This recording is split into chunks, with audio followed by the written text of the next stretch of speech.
পাবো, তার নিশ্চয়তা আমার নেই।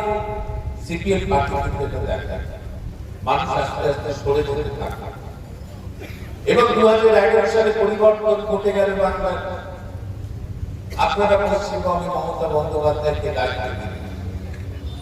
ঠিক 2011 সালে দায়িত্ব সারা বাংলা জুড়ে অনুন্নয়নের ছবি দমদমে ভাইয়ের মতো সারা বাংলায় ছড়িয়েছে। রাস্তাঘাট, স্কুল, কলেজ, হাসপাতাল সর্বোপরি একটা অনুন্নয়ন যেটা বর্তমান সরকার আর করতে পারছে না। তাই বাংলার পরিবর্তন ঘটালেন, পরিবর্তন ঘটিয়ে মমতা বন্দ্যোপাধ্যায়ের একটা দায়িত্ব দিলেন। আমি এখান থেকে নির্বাচিত হলাম। এটা আমাদের সরকারের সময় আমি কোনোদিন দেখি, এটা আমাদের গর্ব, এটাই নয়। আজকে এই বড় রাস্তা থেকে যে রাস্তাগুলো গ্রামের মধ্যে ঢুকেছিল বামফ্রন্টের সময় থেকে বেরোলে তাকে অটো চাপতে হয়, বাস চাপতে হয়, ট্রেন চাপতে হয়। সরকারি চাকরির জন্য আবেদন করলে 200 টাকা লাগে।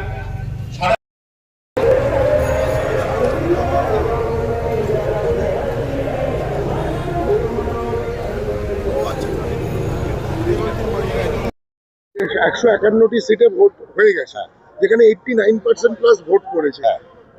বিরোধীরা বলছে প্রায় 140 থেকে 50 ভোট তারা এগিয়ে গেল, কিন্তু সিআরপিএফ কে দেখা গেল না। বিভিন্ন জায়গায় বিভিন্ন ছোটখাটো অশান্তি হলো, সিআরপিএফ এর দেখা নাই। দেখুন, ভোট দেবে তো মানুষ, এবং উজাড় করে মমতা বন্দ্যোপাধ্যায়কে ভোট দেবে এই কারণে যে বিজেপি হচ্ছে বাংলা বিরোধী, বাংলার মানুষকে তারা যন্ত্রণা দিচ্ছে। আজকে ভোটার তালিকা থেকে নাম বাদ দেওয়া থেকে শুরু করে, নোটবন্দির সময় থেকে শুরু করে 100 দিনের কাজ কেড়ে নেওয়া, আবাস যোজনার ঘর কেড়ে নেওয়া, এগুলো সবই বিজেপি করছে। বিজেপিকে বাংলা মানুষ নিজের মনে করে না, ফলে এই ভোটেও দেখবেন উজাড় করে ভোট মমতা বন্দ্যোপাধ্যায়কে দেবে। এবং এই যে পার্সেন্টেজটা বাড়ছে অন্য কিছুই নয়। তার কারণ হচ্ছে যে 58 লক্ষ ভোট আপনারা দেখবেন যে মৃত ভোটার, শিফটেড ভোটার ছিল।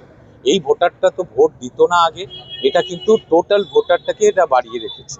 মানে 7,66,000 ভোটারের মধ্যে এই 58 লক্ষ ভোটার ছিল মৃত ভোটার, শিফটেড ভোটার। এবার সেটা বাদ হয়েছে, ফলে ভোট নেমেছে 7,08,000। এবার ধরুন আগেও যারা ভোট দিত তারা ভোট দিলে এবার কি হচ্ছে, পার্সেন্টেজটা বেশি হচ্ছে। অটোমেটিক 58 লক্ষ যখন বাদ দিয়ে আমি পার্সেন্টেজ করব, তখন দেখবেন এবার 90%-এর মতো ভোট হবে। হ্যাঁ, ওটাই হবে। এটা খুব স্বাভাবিকভাবেই হবে। বাংলার মানুষ যেভাবে বিজেপিকে তাড়িয়েছিল, এবার আরো বেশি করে তাড়াবে 21-এর মতো করে। এবং আর বিশেষ করে মানুষ অনেক ক্ষুব্ধ হয়ে গেছে এসআইআর এর জন্য, এবং তারা মনে করে যে এই বিজেপিকে না তাড়াতে পারলে এরা আমাদের সংবিধানসম্মত অধিকারগুলোকে কেড়ে নেবে। তাই ভোট তৃণমূলের ফেভারেই হয়েছে। শুধু 4 তারিখ দেখবেন যে অমিত শাহ, যারা এই বিজেপি নেতা যারা ঝাঁপিয়ে পড়েছে, তারা পালানোর পথ পাবে না বাংলা। প্লাস আজকে মোদী পরিষ্কার জানিয়েছে গ্র্যাজুয়েট যারা হয়ে যাবে, মানে বিজেপি সরকার এলে তাদেরকে কিছু হাতে পয়সা দেওয়া হবে ইত্যাদি বিভিন্ন রকম কথা। এবং এও বলেছে কিছু কিছু জায়গায় তৃণমূল খাতা খুলতে পারবে না। না, নরেন্দ্র মোদী তো যা বলেছেন 14 সালে আগে থেকে সমস্ত জুমলায় পরিণত হচ্ছে, সব মিথ্যে কথা বলেন। এবং একটা প্রধানমন্ত্রী এভাবে মিথ্যে কথা বলেন আমরা কিন্তু আগে কখনো দেখিনি। আজকে 15 লক্ষ করে টাকা দেবেন বলেছিলেন, একটা টাকাও ভারতবর্ষে মানুষ পায়নি। কালো টাকা ফিরিয়ে এনে 2 কোটি করে বেকারের চাকরি দেবেন বলেন, হয়নি। ফলে অন্যান্য রাজ্যে লক্ষ্মীর ভাণ্ডার দিল্লিতে বলুন, উড়িষ্যায় বলুন দেবে বলেছিলেন, বিজেপি সরকার দেয়নি। ওরা ভোটের আগে নানা মিথ্যা প্রতিশ্রুতি দেয়, কিন্তু ভোটের পরে ওরা ভুলে যায় এবং দেয়ও না। এটা মানুষ জানে, বিশ্বাসও করে না, প্রধানমন্ত্রীর কথা বিশ্বাস করে না। লাস্ট প্রশ্ন, যেটা হচ্ছে প্রথম দফার ভোটে আপনার তো এতদিনের রাজনৈতিক অভিজ্ঞতা, সিআরপিএফ এর ভূমিকা বা ইসিআই এর ভূমিকা, আপনারা কি খুশি? না, আমরা তো ওটা নিয়ে ভাবছিলামই না, কারণ বাংলায় উৎসবের মেজাজে ভোট হয়। মানুষের সিকিউরিটির কথা ওটা বিষয় না, উৎসবের মেজাজে ভোট হয়। আপনি দেখবেন 80,000 বুথে ভোট হয়, ভালো করে বুঝবেন। তার মধ্যে দেখবেন যে 10টা 12টা বুথে একটা অশান্তি হয়, মারপিট হয় বা রাঙ্গাহাঙ্গাম হয়, ইত্যাদি হয়। এবং সেটাই যত টিভি চ্যানেল আছে 7 দিন ধরে সেটাই দেখাতে থাকে। আমি বলেছিলাম যে মানে বিভিন্ন যে বড় বড় টিভি চ্যানেলে পশ্চিমবঙ্গে ভোটে অশান্তি, আমি শুধু তাদের বলেছিলাম আপনি গুনে বলুন যতগুলো টিভি চ্যানেল আছে। আজকে কিন্তু সোশ্যাল মিডিয়ার যুগ। আজকে এখানেও একটি ঘটনা ঘটলে সঙ্গে সঙ্গে বড় টিভিতে চলে যাবে, কারণ আশেপাশে ভাইরা সব ফটো তুলে নিচ্ছে এবং সেটা চলে যায়। ফলে আজকে আর গোপন হয় না। ফলে দেখবেন ওই নির্বাচনে 8টা-10টা বুথে গন্ডগোল, সেটাই সারাদিন ধরে দেখায়, কিন্তু ভোট হয়তো 80,000 বুথে। তার মানে 99% ভোট কিন্তু শান্তিপূর্ণভাবে ভোট হয়, এবারও তাই হচ্ছে। ফলে এই বিক্ষিপ্ত ঘটনাগুলোকে তুলে ধরা হয় বাংলার বদনাম করার জন্য। ফলে আমরা সিআরপিএফ আনার কোনো অর্থ নেই, এনেছে দিয়েছে, কিন্তু বাংলার মানুষ CRPF দেখা যায়নি, সাধারণ মানুষ যাবে কি করে? বলছে। কেন দেখা যাবে কি করে? কারণ ভোট তো শান্তিপূর্ণ ভাবেই মানুষ ভোট দিয়েছে। দু একটা জায়গায় অশান্তি হয়েছে, সে ওটা বিক্ষিপ্ত হুমায়ুন ঘটনা। কবির রাস্তার মধ্যে বসে পড়লো, সিআরপিএফ এর কোনো ভূমিকা নেই। সে এগুলো বলছে, নাটক করছে, বোম মারলে আমরা এগুলো রসগোল্লা নাটক খাওয়াবো। করছে উত্তরবঙ্গে, বিশেষ করে বিজেপি এবং হুমায়ুন কবিরের দল। এরা পরিকল্পিত অশান্তি করার চেষ্টা করেছে কোথাও কোথাও, কিন্তু সেক্ষেত্রে সিআরপিএফ কোনো ব্যবস্থা নেয়নি। আর অন্যান্য জায়গায় মানুষ শান্তিপূর্ণভাবেই ভোট দিয়েছে। এটা বাংলা, এখানে ওরমভাবে অশান্তি হয় না।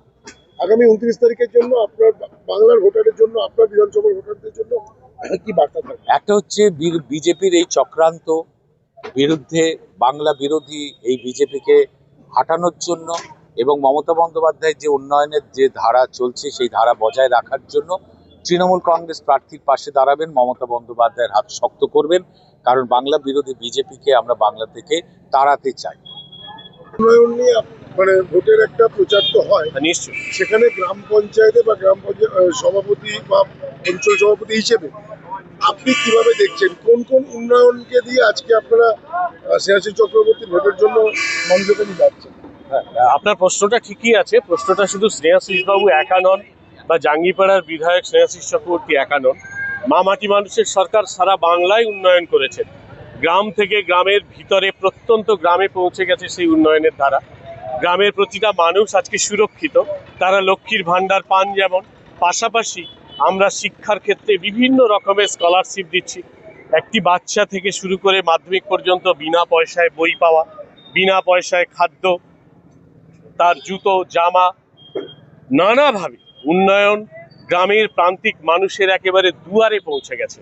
এবং মমতা বন্দ্যোপাধ্যায়ের দুয়ারে সরকারের যে কর্মসূচি, সেই কর্মসূচির মধ্য দিয়ে মমতা বন্দ্যোপাধ্যায় আরো বেশি করে প্রান্তিক মানুষের কাছে পৌঁছে গেছেন। তাই উন্নয়ন শুধু একটি বিধানসভার নয়, একটি ব্লকের নয়, উন্নয়ন সারা বাংলার উন্নয়ন, এবং এর সাক্ষী এ বাংলার সমস্ত মানে জনতা। আর প্রধান হোক উপপ্রধান হোক, তারা তাদের উন্নয়নের কথাটাই তুলে ধরছে বাস্তবিক।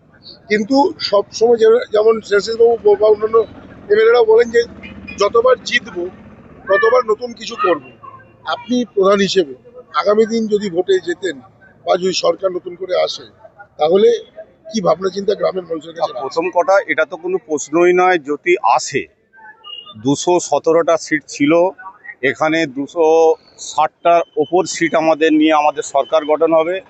আমরা বাড়ি বাড়ি যেভাবে যে প্রচার করছি, যারা বাড়ির মহিলারা, মায়েরা, দিদিরা, বোনেরা, তারা বলছে 29 তারিখটা কবে আসবে, আমরা জোড়া ফুলে ভোট দিয়ে আবার এখানকার বিধায়ককে 50 থেকে 60,000 ভোটে জয়যুক্ত করব।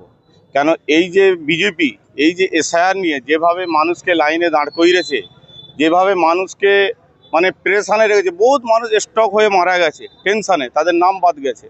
হ্যাঁ, এই নিয়ে মানুষ এখন পর্যন্ত আমরা বাড়ি বাড়ি যাচ্ছি, তারা বলছে 29টা আপনাদেরকে আসতে হবে না।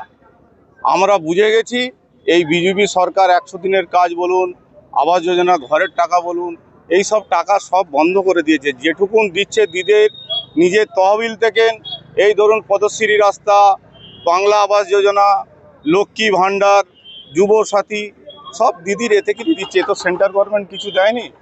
এখানে মানুষ একটা মানে এই 29 তারিখ অপেক্ষা করছে। তারা একটা সিদ্ধান্ত নিয়েই ফেলেছে। তারা নিয়ে ফেলেছে, আমাদেরকে বলতে হচ্ছে না। আমরা যখন বাড়িতে যাচ্ছি, তারা নিজেরাই বলছে যে আমরা সিদ্ধান্ত নিয়ে নিয়েছি।